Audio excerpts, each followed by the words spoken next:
All right, guys, the Australian Open is officially here. It's day one of the tournament, and I'm wrapping up, I guess, my pre-coverage of this year's Australian Open by saving probably the best for last, a very fun tournament here, the Men's Australian Open, the official prediction I'm giving to you guys right here, right now. And there's a few names that I want to talk about in this video before I give you my official prediction. They are Jannik Sinner, Carlos Alcaraz, Novak Djokovic. There's going to be a few other names floating out there, so make sure you guys pay attention. This is a big tournament, could go a lot of different ways.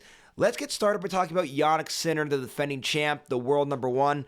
Guys, I like his matchup here on paper just by looking at it, right? Round 4, do you get Holger, Rune? I'll take Sinner, that matchup, no problem. I think it's maybe could get a little tough if you have like a Hubert Hurkacz or Matteo Berrettini if he's playing well, but still, I think Sinner definitely those matchups favor him. Maybe he can't slip up or have a bad match, but if he's rolling, he gets through all those matchups, I think, easily.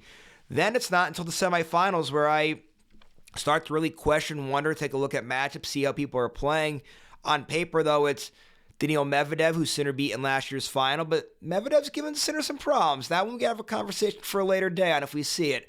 Or then, of course, Taylor Fritz, who Sinner just beat in the U.S. Open last year and the ATP Finals late last year. So again, going to lean towards Sinner there. So that puts Sinner at least into a final. Then you get into matchups like Carlos Alcaraz, Novak Djokovic, who I doubt is going to make the final. We'll talk about him in a second, or Alexander Zverev. So what I'm saying, guys, I think Sinner has a pretty favorable draw here as the world number one, as the defending champ. You really got to like his chances to go back-to-back on paper here.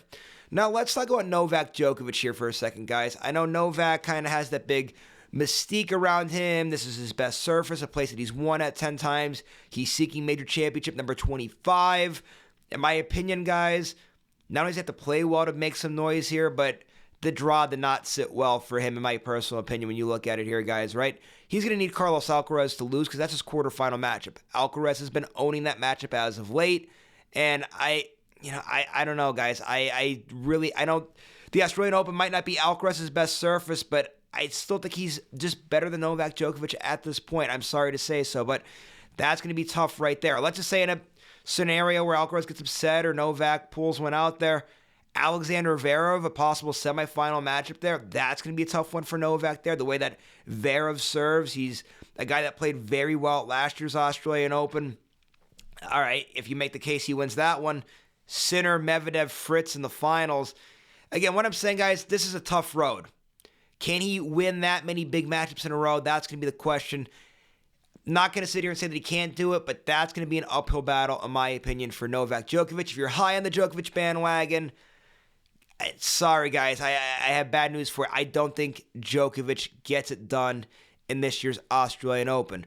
The other name I want to talk about is Carlos Alcaraz here, because, guys, I actually like his draw here. I think things get interesting late. We'll talk about him and Alexander Zverev here at some point, but let's just get started by taking a look at that matchup. Again, quarterfinals, Novak Djokovic.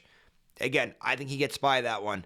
Him and Zverev, this is the one, guys, sign me up. We saw these two go back and forth so many times in 2024. Always an exciting matchup. I really, really, really like that matchup. Could go either way, guys. If it is Alcaraz that gets the win there, it'd be a Sinner in the final, maybe a Medvedev or a Fritz. Again, conversations for a later day, but I like Alcaraz's chances here. I think him and Zverev in a semifinal is huge. That's where I want to go next, guys. A semifinal, right? Let's talk about him and Alexander Zverev. For me, personally, looking at this matchup, I just think the surface favors the game of Alexander Zverev, being that it's a little bit quicker paced, and we haven't seen Alcaraz really step up at the Australian Open like we did see out of Zverev last year. Remember Zverev losing 5 sets to Medvedev in that semifinal, actually beat Alcaraz in last year's quarterfinal at the Australian Open. So I'm giving the slight lean towards Alexander Zverev to make the finals. And then, guys, I mean, let's all be real here. Is anybody gonna bet against Jannik Sinner out of what we've seen out of him last year in 2024? I mean, that's gonna carry into this year what we saw out of him. I mean, he dominated the hard courts last year, won the Australian Open with pretty much ease outside of that 5-set thriller over Daniil Medvedev in the final. But yeah, he dominated through the U.S. Open. He won the ATP Finals, all doing that on the hard courts. Won the Miami tournament along the way, too, on the hard courts. Sinner is going to be tough to get out of here, guys. That is my official prediction. I made that in my way early prediction, maybe about a month or two ago.